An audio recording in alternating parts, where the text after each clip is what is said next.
What happened to Sigmund Freud when he ascended once and only time on the Acropolis of Athens? Freud came to Greece once and for all in the autumn of 1904. Specifically, he arrived in the country September 3rd on a Lloyd's company accompanied by his younger brother Alexander, who was so named after Freud's own insistence, who had great admiration for Alexander the Great. The two of them were previously on vacation in Italy and intended to come to Greece anyway, with the difference that their first stop they planned to be the island of Corfu.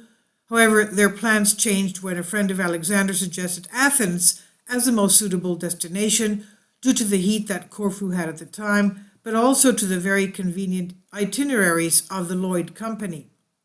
So they arrived in Athens, ended up in room 31 of the Athena Hotel, and after Freud put on his best shirt, they visited the Theseo, and that's the area just below the Acropolis. They drank coffee, and then they climbed up to the Acropolis of Athens. They stayed there for 2 hours, and the next day they went again and spent time, almost all their time there. The rain made them take refuge in the shed of the museum, which was closed, and so they were left to admire the view of the city from above. Photos from this trip are not saved, but the letterheads that Freud sent to his wife Martha survive. Thus we know that after Athens, the two brothers went by train to Corinth, the childhood city of Oedipus, and then visited Patras, from where they left at 10 p.m. September 3rd for Trieste. For Freud, these hours on the Acropolis were extremely important, and he remembered them until his death because he suffered something he called memory confusion, quote unquote, and described it extensively in a letter he sent to his friend Romain Rolland. It was as if he did not believe that this monument, about which he had learned and read so much, really existed. Upset by this experience, Freud was unable to analyze it satisfactorily until 32 years after the 1936 incident. That year, he wrote a letter to Romain Rolland entitled Memory of a Disturbance on the Acropolis, quote unquote, in which he tries to self-analyze what happened to him in 1904 on the sacred rock of the Acropolis. Freud had been corresponding with his French friend since 1923. Rolland's oceanic emotion can be found in the forefront of Freud's work, Culture, a Source of Misery. In his letter to Rolland, Sigmund Freud self-analyzes and mentions the trip to Athens as an object of desire mixed with guilt. The desire goes back to the beginning of childhood, when Freud had travel dreams, expressing the desire to escape from the family atmosphere, the limitations and poverty he lived in his youth. On the other hand, there was guilt, as the visit to Athens meant that Freud had surpassed his father, who was too poor to travel and uneducated to have any interest in these places.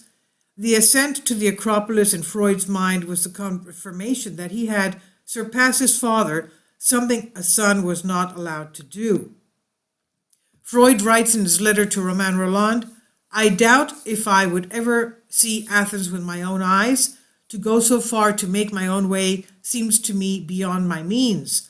This feeling was associated with our financial hardship and poor living conditions when I was young, and surely my dreams for travel also expressed the passion to escape from the family atmosphere, the same passion that pushes so many teens to leave home. I had long understood that part of my desire to travel was due to this desire to have a free life. In other words, to my dissatisfaction with family. When one sees the sea for the first time, when one crosses the ocean, cities and real landscapes that one has dreamed of for a long time as distant and inaccessible, one feels like a hero who has done incredible deeds. I could have said to my brother that day at the Acropolis, do you remember when we were little, we used to walk the same streets every day to go to school, and that every Sunday we went to the Prater or a trip to a place we knew very well, and now we are in Athens on the Acropolis. But the truth is, we have come a long way. I have to admit that a sense of guilt is associated with pleasure when one achieves one's goals. There is something wrong and forbidden here. It's explained by the childhood criticism of the father. Everything happens as if the primary element is success is to go further than your father, and at the same time as if it was always forbidden to overcome him, end quote. And he says, our father was a merchant. He had not done high school. Athens did not mean many things to him. So what prevented us from enjoying our trip was a feeling of sadness. There on the sacred rock of the Acropolis, one of the great mysteries of the so-called Oedipus complex, was revealed as early as 1904 to the son, who was to become the father of psychoanalysis. Freud was a lover of ancient Greek culture and an excellent connoisseur of the ancient Greek language. It was no coincidence that the well-known syndrome called it Oedipus. This unique trip to Greece is analyzed in the book by Ernest Jones, Sigmund Freud, His Life and Work. In August 1904, Freud, accompanied once again by Alexander, his brother, set out for Greece, and on the morning of August 30th, they set sail for Brindisi, Italy, a journey of 24 hours. Among the passengers was Professor Dorpfeld, an assistant to the famous archaeologist Schliemann.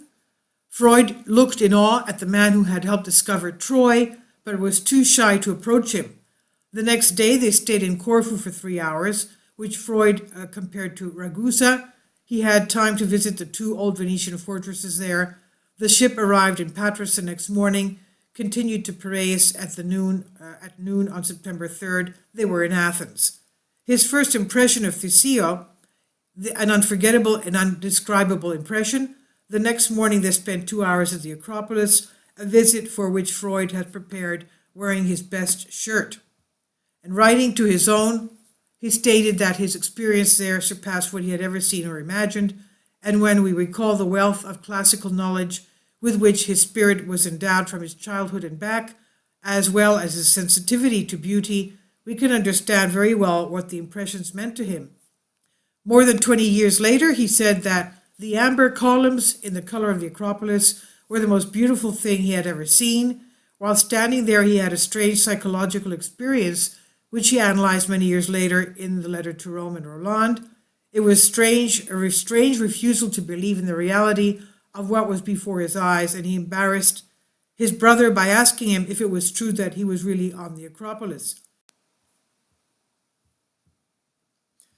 In the subtle analysis he later published, Freud traced the origin of his sense of disbelief to the fact that in his poor childhood he would have considered the idea of ever being able to visit such a wonderful place, and this in turn was connected with forbidding desire to surpass his father in achievements. Compare the mechanism at that which works in people who cannot suffer success. On this occasion, Freud was forced to learn how different ancient Greek was from modern Greek. He was so familiar with the first ones that in his youth he had written his diary in Greek, but now guiding his carriage to take him to the Athena Hotel, he failed, despite all the variations in pronunciation, to be understood, and he had no choice but to write the word humiliated. Freud spent the next day at the Acropolis. He left Athens September 6, took the train to Corinth, and then along the Corinthian Gulf, arrived in Patras, where they found the sailing ship at 10 at night, and then back home via Trieste. And this I've translated for you from a Greek article. Please leave your comments. Thank you for your support. Kindly support my Patreon account. The daily posts are 5 videos daily, and they are totally different from what I have on my YouTube channel. Thank you so much for your support and that you find all my content so interesting. You'll find the Patreon account details in the description box below.